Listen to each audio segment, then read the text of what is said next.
بسم اللہ الرحمن الرحیم۔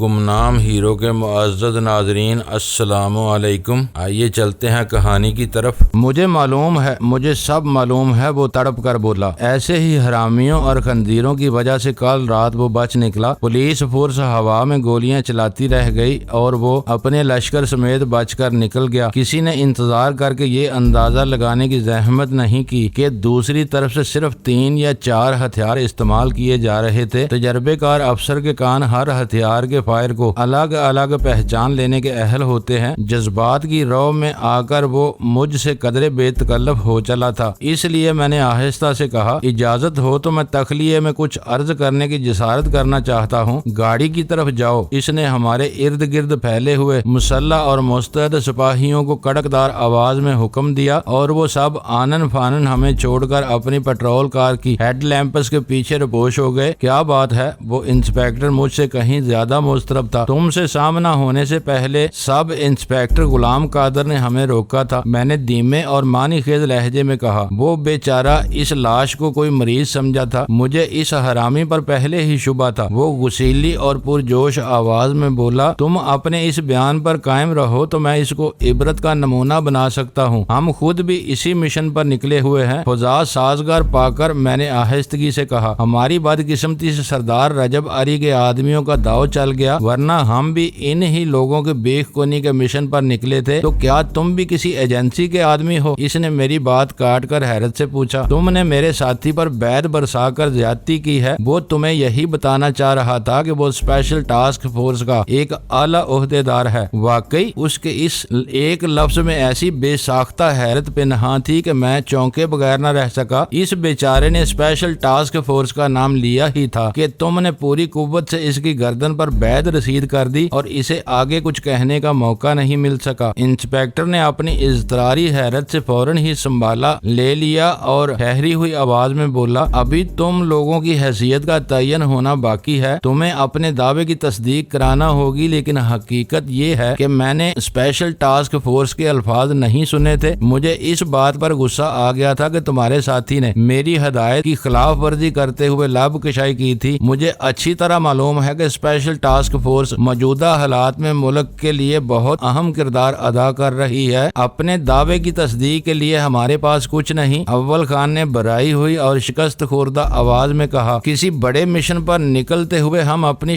ساتھ کوئی شناخت نہیں لیتے۔ ذرا سے تحمل سے کام لو تو اپنے ذرائع سے میری اصلیت کے بارے میں تصدیق کر سکتے ہو۔ میں اسپیشل ٹاسک فورس کا ایک ذمہ دار افسر ہوں۔ خفیہ اداروں سے تعلق رکھنے والوں کی مجبوریاں قابل رحم ہوتی ہیں۔ انسپیکٹر سر ہلا کر بولا، جیسے اسپیشل ٹاسک فورس کے بارے میں وہ خاصا کچھ جانتا ہو۔ فی الحال وہ ہتھیار تمہاری بے گناہی کی گواہی دے سکیں گے جو تم نے سڑک پر چڑھنے سے پہلے ویرانے میں پھینک دیے تھے، لیکن یہ تو بتاؤ کہ تم نے وہ ہتھیار کیوں پھینک دیے؟ ہم یہ لاش اپنی مرضی سے لاد کر نہیں لائے، میں نے سارا تکلم سنبھالتے ہوئے کہا۔ سردار رجب علی نے وہ ہتھیار ہمیں حفاظت کے لیے دیے تھے، انہیں اپنے ساتھ رکھنے یا نہ رکھنے کی کوئی شرط عائد نہیں کی تھی، لیکن لاش کے بارے میں اس کی دی ہوئی ہدایت تھی کہ ہم اسے کہیں نہ پھینکیں بلکہ اپنے ساتھ رکھیں۔ ہمیں اندازہ تھا کہ ہم لاش کی وجہ سے کہیں نہ کہیں ضرور پکڑے جائیں گے۔ ایسے میں اگر ہمارے پاس سے ہتھیار بھی برآمد ہوتے تو ہمارے لیے فوری طور پر اپنی بے گناہی ثابت کرنا مشکل ہو جاتا۔ ہمیں پورا یقین تھا کہ پولیس کے سارے اہلکار غلام قادر کی طرح بے ضمیر اور ڈاکوؤں کے پشت پناہ نہیں ہو سکتے۔ تمہاری باتیں صاف اور سیدھی ہیں، لیکن قانون کے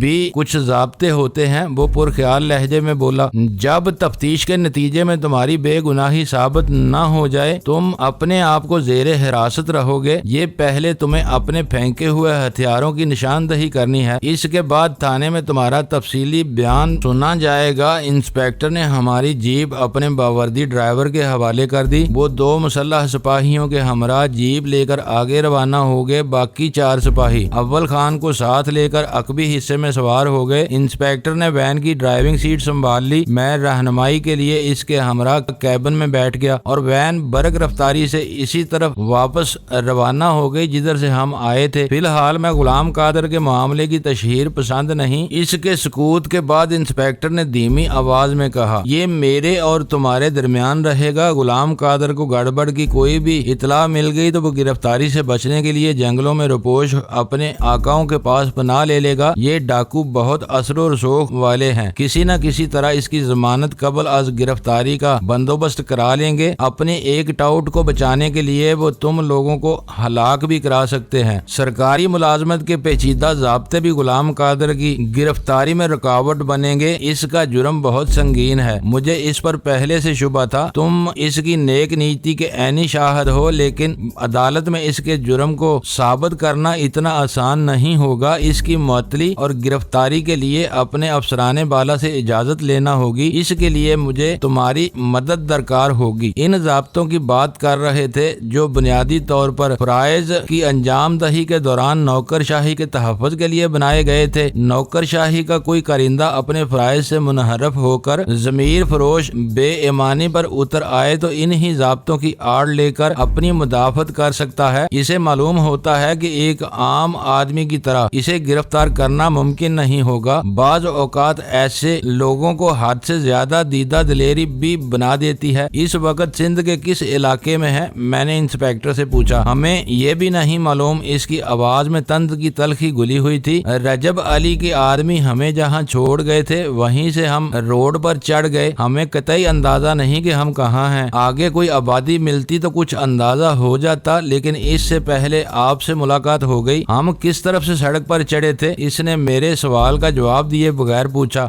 دائیں طرف سے، میں نے لمحہ بھر غور کرنے کے بعد کہا، اور دور ہی چکر میں پڑ گیا۔ اس وقت ہم سندھ کے بالائی حصے اور پنجاب کی سمت میں سفر کر رہے تھے۔ حیدرآباد سے سکاٹ پہنچنے پر بھی ہماری وہی سمت برقرار رہی۔ سکاٹ میں ہم سڑک سے داہنی طرف جنگل میں داخل ہوئے تھے۔ ادھر ہمیں کہیں کہیں ریلوے لائن بھی نظر آئی تھی۔ اب یکا یک مجھے یاد آیا کہ سردار رجب علی کے پڑاؤ سے واپسی سڑک کی بائیں سمت سے ہوئی تھی، جدھر ریلوے لائن دور تک وجود نہیں تھا، بلکہ ریت کے ٹیلوں اور کھیتوں کے پار گھنا جنگل تھا، اور اس سے آگے دریائے سندھ کی آبی گزرگاہ تھی۔ انسپیکٹر کے سوال کا جواب دیتے ہوئے میں اس امر پر حیران تھا کہ ہم سڑک کی داہنی سمت سے جنگل میں داخل ہو کر اپنی دانست میں سڑک پار کیے بغیر یک بیک بائیں طرف کیسے پہنچ گئے تھے۔ سردار رجب علی اور اس کے گروہ کے ساتھ قیام اور سفر کے دوران ہم پوری طرح آزاد رہے تھے، اور ہم اپنی آنکھوں سے سب کچھ دیکھتے رہے تھے، جس کا مطلب تھا کہ سردار سے ملاقات کے بعد ہم نے سڑک عبور نہیں کی تھی۔ وہ واقعہ لامحالہ اسی وقت ظہور پذیر ہوا تھا جب سکاٹ کے قلندر کی واپسی کے بعد سردار رجب علی کے دو آدمی ہماری آنکھوں پر پٹیاں باندھ کر ہمیں سردار کی طرف لے کر روانہ ہوئے تھے۔ وہ لوگ اپنے ٹھکانوں کے بارے میں ضرورت سے زیادہ حساس نظر آتے تھے۔ ایک طرف ہمیں بے خبر رکھ کر قومی شاہراہ کے پار منتقل کیا گیا، اور دوسری مرتبہ خیرو نے بھی ہمیں چکمہ دینے کی کوشش کی تھی۔ اس نے میرے استفسار پر واضح طور پر بتایا تھا کہ ہم لوگ قاضی احمد اور نواب شاہ کے درمیان سڑک پر نکلیں گے، جبکہ نواب شاہ قومی شاہراہ سے داہنی طرف خاصی دور واقع تھا، البتہ قاضی احمد شاہراہ پر پڑتا تھا۔ اس کا مطلب تھا کہ خیرو ہمیں یہ فریب دینا چاہ رہا تھا کہ ہم خود کو سڑک کی داہنی جانب ہی تصور کرتے رہیں اور بھول کر بھی بائیں طرف کے جنگلات کا خیال دل میں نہ لائیں۔ ان کے بیشتر ٹھکانے بائیں طرف کے گھنے جنگلات ہی میں ہیں، انسپیکٹر کہہ رہا تھا۔ وہ تمہیں گھنٹوں جنگلات میں بھٹکانے کے بعد باہر لائے ہوں گے۔ ان کا بچاؤ اسی میں ہے کہ وہ نہ صرف اپنے ٹھکانوں کی